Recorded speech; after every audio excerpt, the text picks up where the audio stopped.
السلام علیکم ورحمت الله وبرکاتو. هیله ده دوستانو چې روغ جوړ او خوشاله وي. د نن ورځې ویډیو مو د کینماستر د کورس وروستی ویډیو ده، دریم کورس دی. نو که چېرته د دې کورس لومړی او دوهمه ویډیوګانې مو تر اوسه پورې نه وي لیدلي، لومړی لاړ شئ هغه ویډیوګانې وګورئ او بیا راشئ دا ویډیو له موږ سره تر اخره پورې وګورئ. نو ورځو ویډیو شروع کوو. د دې ویډیو تر پای پورې زموږ ملتیا وکړئ.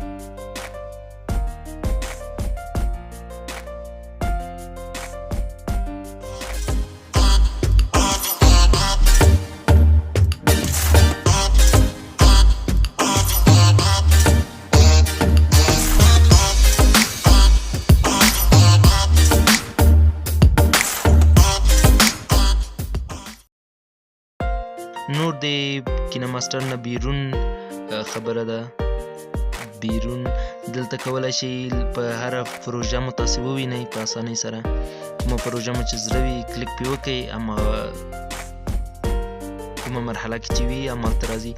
دلته کله چې په دې یوه پروژه باندې ډېر کلیک مو زیات وخت کلیک پرې وکئ، نو له یوې صفحې سره مواجه کیږئ چې نو تاسې کولی شئ د ویډیو نوم مو ترې تغییر کړئ یا یې له همغه ځای څخه ایکسپورټ کړئ.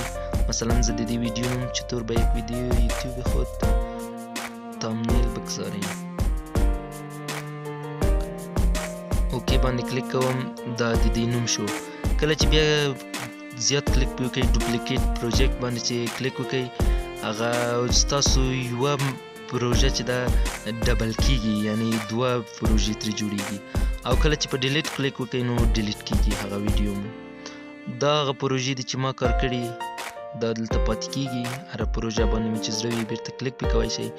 او دا نور د دوی معلومات دي چې په یوټیوب کې دوی د کینماستر کارکوونکي تاسې دنبال کړئ، د کینماستر کمپنۍ.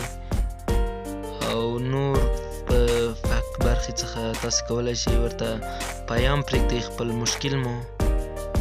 او نور واټس نیو کې تاسو ته نور څه نوي چې راغلي وي تاسو ته پیام درکوي چې دا نوي دي. نو ویډیو تر همدې ځای وه. هیله ده دوستانو چې د خوښې وړ مو ګرځېدلې وي. که چېرته له داسې ډول ویډیوګانو سره مو مینه وي نو زموږ یوټیوب چینل در سره سبسکرایب کړئ او د زنګ بټنه فعاله کړئ تر څو زموږ له نوې ویډیوګانو څخه خبر شئ. تر بلې ویډیو پورې مو په لوی او بخښونکي خدای سپارم. پاتې ورځ مو نیکمرغه. د الله په امان.